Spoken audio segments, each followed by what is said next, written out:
जय माता दी। हर हर महादेव। कैसे हैं आप सभी? आशा करता हूँ आप सभी अच्छे होंगे, स्वस्थ होंगे। माता रानी आप सभी की मनोकामना पूरी करे। आज की इस वीडियो में मैं आपको नटी यक्षिणी की साधना बताने वाला हूँ। नटी यक्षिणी की साधना बताने से पहले सबसे पहले आपको ये जानना होगा कि यक्षिणियाँ होती कौन है और यक्षिणियों की साधना आपको करनी चाहिए या नहीं करनी चाहिए। इनकी साधना करने से आपको क्या लाभ मिलता है, क्या नुकसान होता है, इनकी साधना कौन लोग करते हैं और यक्षिणियों की साधना हमारे तंत्र शास्त्रों में क्यों बताई गई है और क्यों लोग यक्षिणियों की साधना करना चाहते हैं और क्यों इनकी साधना में इंटरेस्ट लेते हैं। तो सबसे पहले जानते हैं यक्षिणियों के विषय में।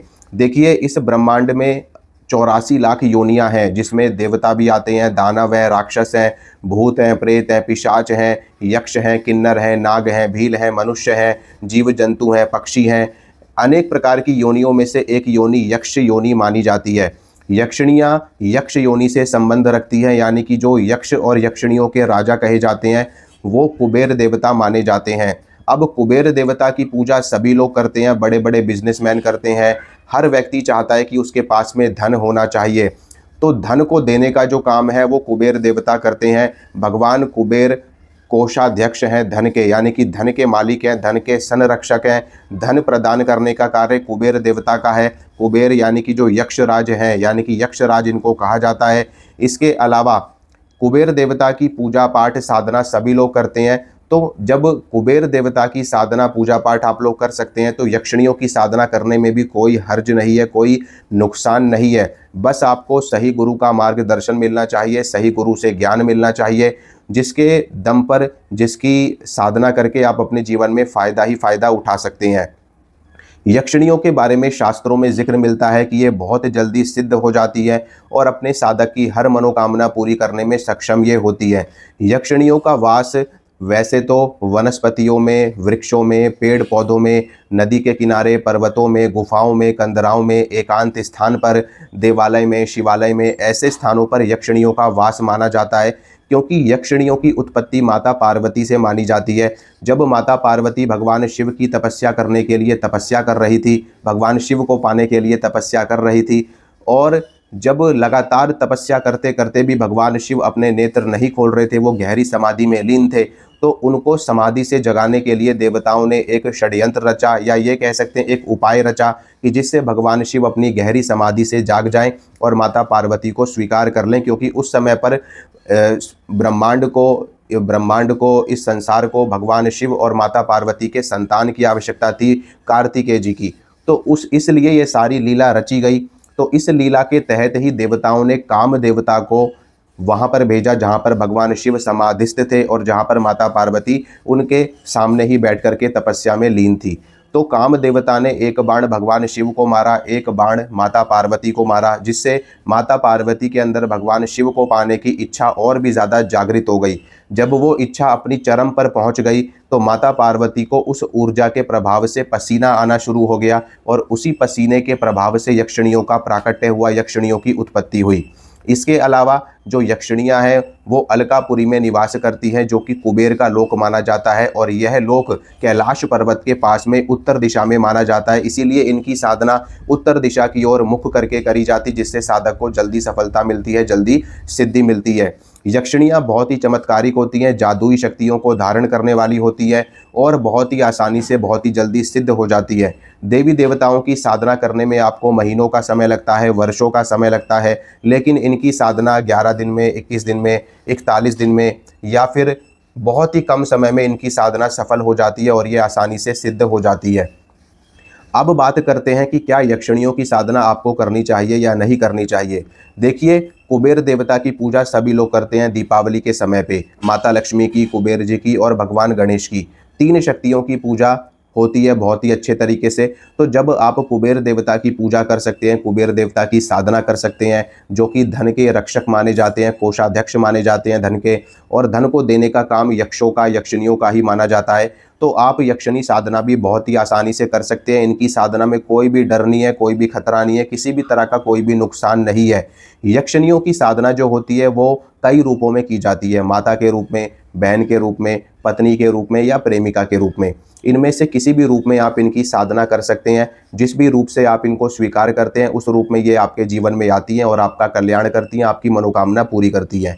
यक्षिणियों की शक्ति भी बहुत होती है, यानी कि ये आपकी कैसी भी इच्छा को पूरा करने में सक्षम होती है। आपको धन चाहिए, ये आपको धन दे देती है। आपको स्वर्ण चाहिए, ये आपको स्वर्ण दे देती है। आपको चांदी चाहिए, ये आपको चांदी ला करके दे देती है। आपको भोजन चाहिए, ये आपको भोजन ला करके दे देती है। आपको तंत्र के क्षेत्र में आगे बढ़ना है, उसके मामले में भी ये आपको ज्ञान प्रदान करती है। आपको कोई बीमारी है, कोई रोग आपको हो गया है या किसी अन्य व्यक्ति को कोई रोग हो गया है तो उसका उपचार बताने में ये सक्षम होती है। ये दिव्य औषधियों का ज्ञान अपने साधक को देती हैं। ये भूत भविष्य वर्तमान अपने साधक को बताती हैं और एक मित्र की तरह, एक माता की तरह, एक पत्नी की तरह या एक बहन की तरह अपने साधक के साथ में रहती हैं और उसकी हर मनोकामना को पूरा ये करती है। यक्षिणियाँ जो होती हैं वो माता की, भगवान शिव की सेविकाएं, उनकी दासियां मानी जाती है और क्षण भर में कोई भी मनोकामना पूरी करने में ये सक्षम होती है। इनके माध्यम से आप अपने बड़े बड़े काम करवा सकते हो।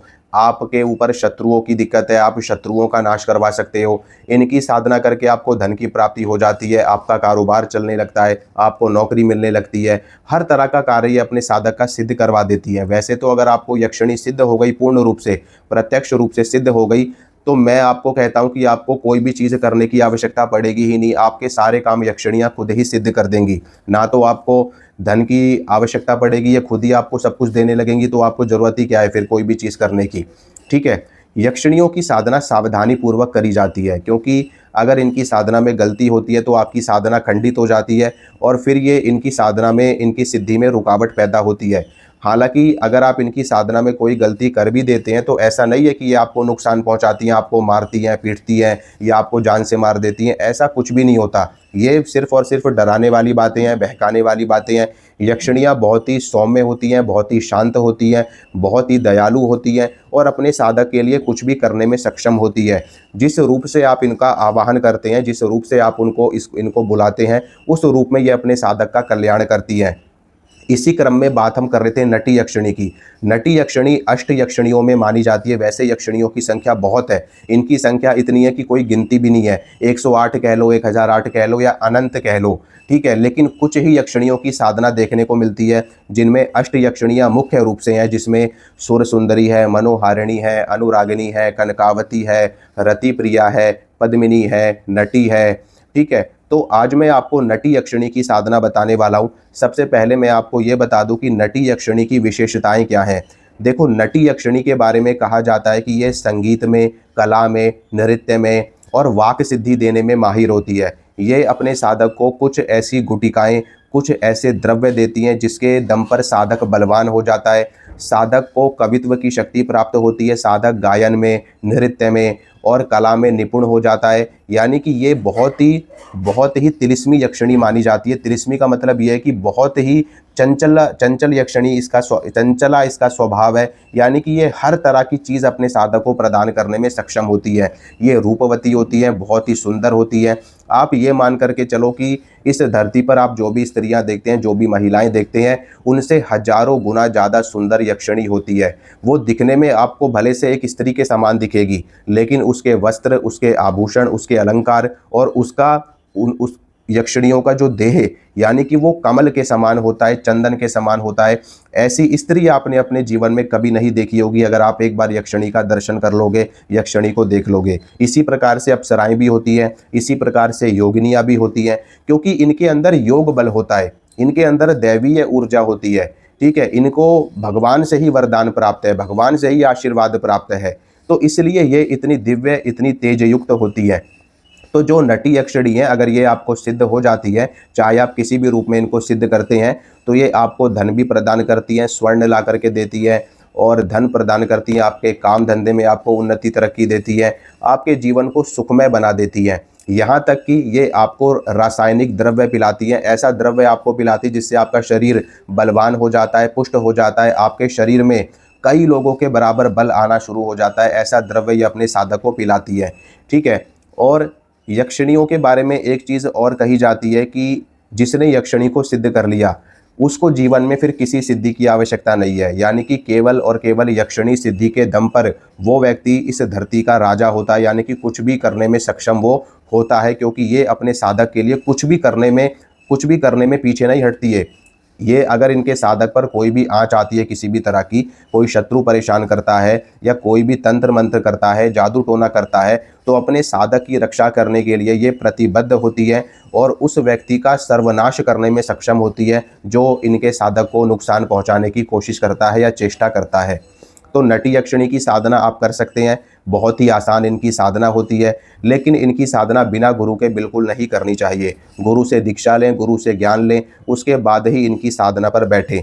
अगर आपको इनकी साधना करनी है तो आप मुझसे संपर्क कर सकते हैं। वैसे भी मैं लगातार यक्षिणियों की साधना अपने चैनल पर डाल रहा हूँ। एक सीरीज़ मैंने चला रखी है जिसमें मैंने अब तक 5-6 यक्षिणियों की साधना डाल दी है। जो भी यक्षिणी की साधना आपको पसंद है, आप उस साधना को करके लाभ ले सकते हैं। चलिए मैं आपको विधि विधान बताता हूँ कैसे इनकी साधना होती है। ठीक है, नटी यक्षिणी की साधना आप किसी भी दिन से शुरू कर सकते हैं, कोई इसमें दिन की बाध्यता नहीं होती। यानी कि शुक्ल पक्ष में आप कभी भी इनकी साधना शुरू करो, कोई दिक्कत वाली बात नहीं है। अमावस्या से करो, पूर्णिमा से करो तो बहुत ही अच्छा है, या फिर आप शुक्ल पक्ष में अच्छे दिन जैसे कि मंगलवार होता है, शनिवार होता है या शुक्रवार होता है, बृहस्पतिवार है। वैसे तो सभी दिन अच्छे हैं हमारे लिए, तो क्योंकि साधक के लिए सारे दिन एक समान ही होते हैं। तो आप इनकी साधना कर सकते हैं। सबसे अच्छा दिन होता है शुक्रवार का। तो देवी की साधना है, शक्ति की साधना है, तो शुक्रवार का दिन बहुत अच्छा है। तो आप शुक्ल पक्ष के शुक्रवार से इनकी साधना शुरू कर सकते हैं, या फिर पूर्णिमा से या फिर अमावस्या से।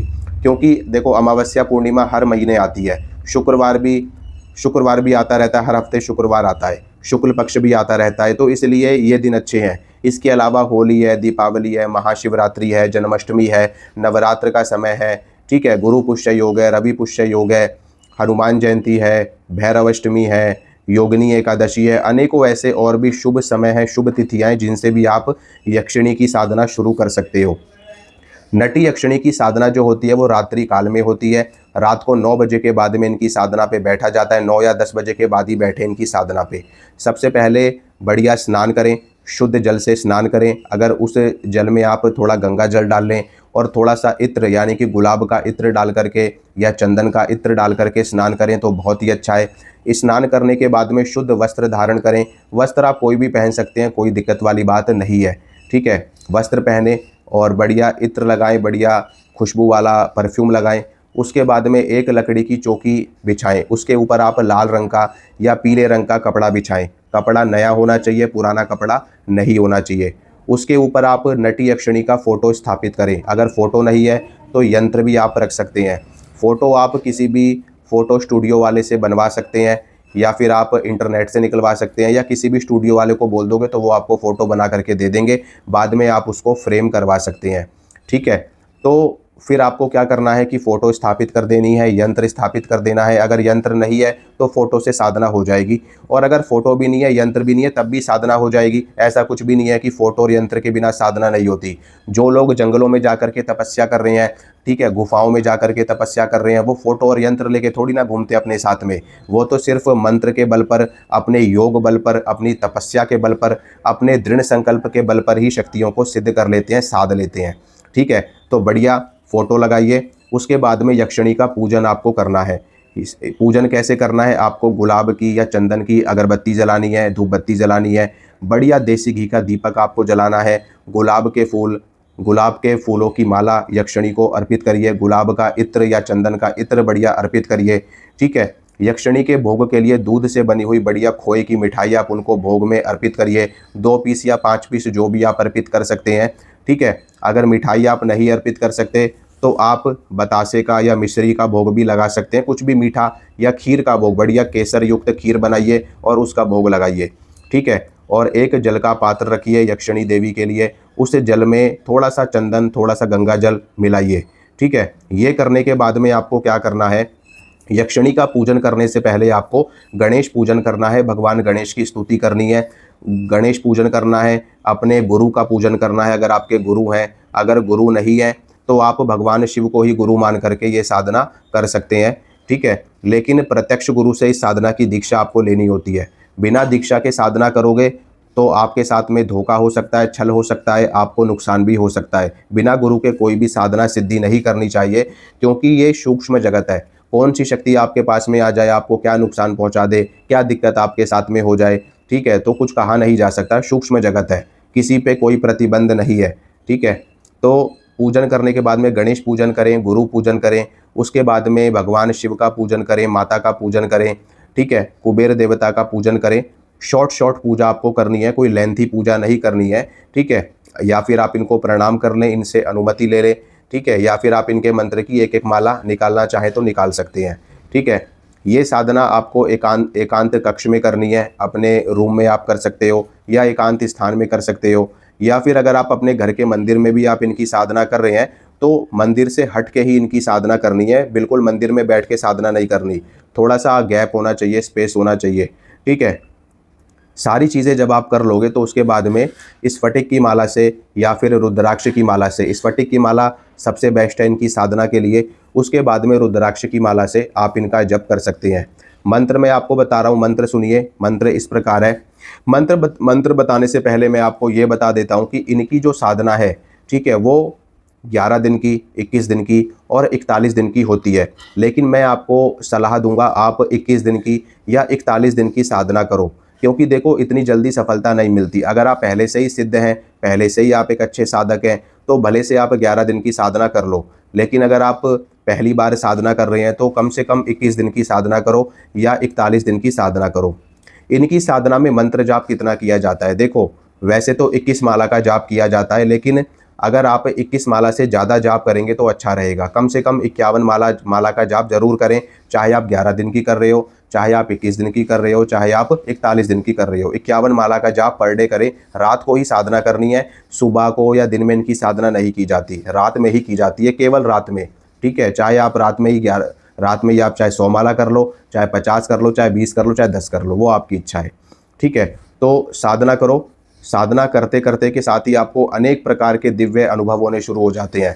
आपको ऐसा महसूस होगा कि जैसे नटी यक्षिणी आपके आसपास में घूम रही है, आपके आसपास में नृत्य कर रही है, आपको संगीत सुनाई देगा, आपको पायलों की बहुत ही अच्छी ध्वनि सुनाई देगी, ठीक है। आपको नटी यक्षिणी के हंसने की आवाज़ आएगी, आपको चंदन की, गुलाब की, कमल की बढ़िया सुगंध आएगी, जैसी आपने कभी भी महसूस नहीं की होगी, ठीक है। ऐसी सुगंध आपको आनी शुरू हो जाएगी। तो ये संकेत हैं जो आपको ये बताते हैं कि आपकी साधना सही दिशा में चल रही है और शीघ्र ही आपको सिद्धि होने वाली है, आपको सफलता मिलने वाली है। तो इन चीज़ों का ध्यान आपको ज़रूर रखना है, ताकि किसी भी तरह की कोई दिक्कत परेशानी आपको ना आए। तो संकेत आपको दिखेंगे, आपको हैरान नहीं होना, आपको घबराना नहीं है, आपको डरना नहीं है, आपको मन लगा करके अपनी साधना करते रहना है, ठीक है।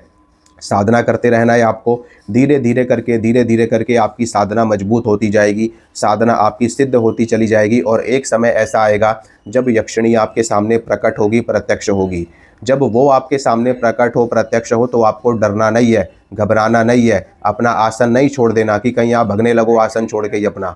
अगर आप ऐसा करोगे तो आपकी साधना खंडित हो जाएगी और वो चली जाएगी, फिर दोबारा आपके पास में दोबारा से नहीं आएगी, ठीक है। क्योंकि शक्ति एक ही बार आएगी, एक ही बार में अगर आपका काम हो गया तो हो गया, नहीं तो फिर वो दोबारा नहीं आएगी, फिर आपको दोबारा से साधना पे बैठना पड़ेगा, फिर पता नहीं वो आती भी है या नहीं आती, ठीक है। तो आपको डरना नहीं है, घबराना नहीं है। ऐसा नहीं है कि वो कोई पिशाच है, कोई भूत है, कोई जंगली जानवर है कि आप उसको देख के डर जाओ।